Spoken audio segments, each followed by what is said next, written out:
Olá pessoal, sou Pedro Mangolini. Vamos para mais uma aula de Geografia do Brasil pelo Superaprova. A aula de hoje será sobre climas do Brasil. Sobre o que teremos nessa aula será classificação climáticas do Brasil, com os climas do Brasil, climogramas brasileiros e as massas de ar atuantes no Brasil. Como orientação de estudo, eu proponho que vocês acessem um site de previsão de tempo, relacione as temperaturas do momento em cada um dos conjuntos climáticos com a de Köppen para o Brasil.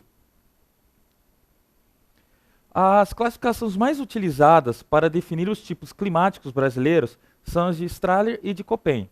Porém, a mais utilizada nesses vestibulares brasileiros é a classificação de Lisa-Bernardes. A primeira classificação, a de Strahler, ela segue o critério de atuação de massas de ar cujos componentes de temperatura, pressão e umidade caracterizam cada tipo climático. Já a segunda, que é de Köppen, segue o critério utilizando em conta a combinação entre relevo, pluviosidade, que seria a chuva, e a variação de temperatura, entre mínima e máxima. Já a terceira classificação, que é a de Lisa-Bernardes, ela transpôs os critérios de Köppen para a realidade nossa, essa realidade do Brasil. Sigamos para a classificação climática brasileira aqui da Lisa-Bernardes. Dá para ver três principais climas. O equatorial, que fica nessa região, principalmente mais na região do Equador. A tropical estaria entre os trópicos de Câncer e de Capricórnio mais ao sul. E a subtropical ao sul do Trópico de Capricórnio. Porém, o tipo climático tropical ele tem algumas variações. Por exemplo, o semiárido, que está na região nordeste, ele é mais seco. O tropical de altitude, o nome já diz, ele é mais alto.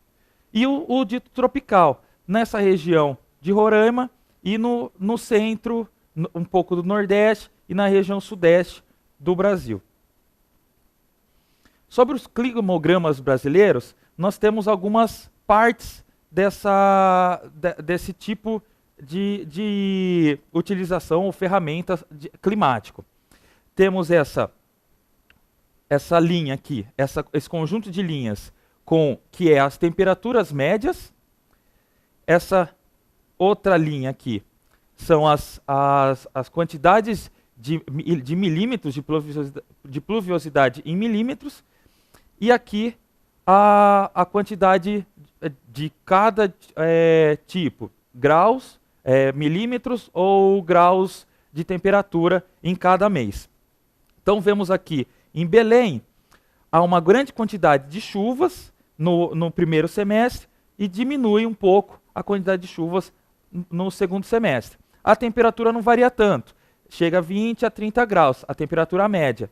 Porém, como tem muita chuva lá, como é muito úmido lá, a gente tem uma sensação climática muito abafada, muito de calor nessa região.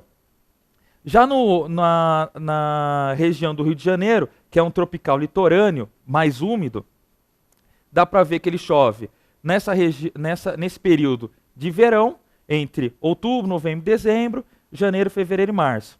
A quantidade de chuvas diminui no meio do ano e com uma diminuição da temperatura média nesse período de inverno na região sudeste brasileira. Já outros climogramas brasileiros, como por exemplo na região do centro-oeste, a capital do Brasil, Brasília, chove uma grande quantidade entre outubro a março, e tem um mínimo de chuva, de umidade, nesse inverno. A temperatura não varia tanto, mas o período de inverno, a umidade cai bastante, diminui a pluviosidade.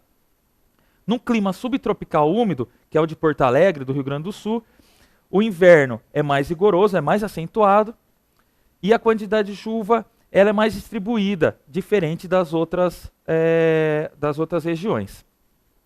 Sobre as massas de ar atuantes no Brasil, elas têm uma variação no verão e no inverno. No verão, a gente tem aqui algumas massas de ar. O M dessas siglas é de massa, o E é equatorial e o T é de tropical. O C seria de continental e o A de atlântico. Tranquilo saber. No verão, a massa de ar equatorial continental é quente e úmida. A equatorial atlântica, quente e úmida. Já a tropical continental, essa aqui, ela é mais seca, mas ela também é quente. Já a tropical atlântica, ela é quente e úmida, e a polar atlântica, que recebe aqui do sul, ela já é mais fria, mas também úmida, pois vem do mar, do oceano. Então, sempre lembrando, massa de ar que vem do Atlântico, úmida. Massa de ar que vem do continente, ela é mais seca. Já a massa de ar no inverno, ela diminui um pouco a incidência do Oceano Atlântico, mais ao norte, e aumenta a massa polar que vem do sul, esfriando um pouco mais a região sudeste e centro-oeste, chegando até a região de Roraima. Beleza? Por hoje é só sobre essa questão climáticas do Brasil. Até uma outra oportunidade.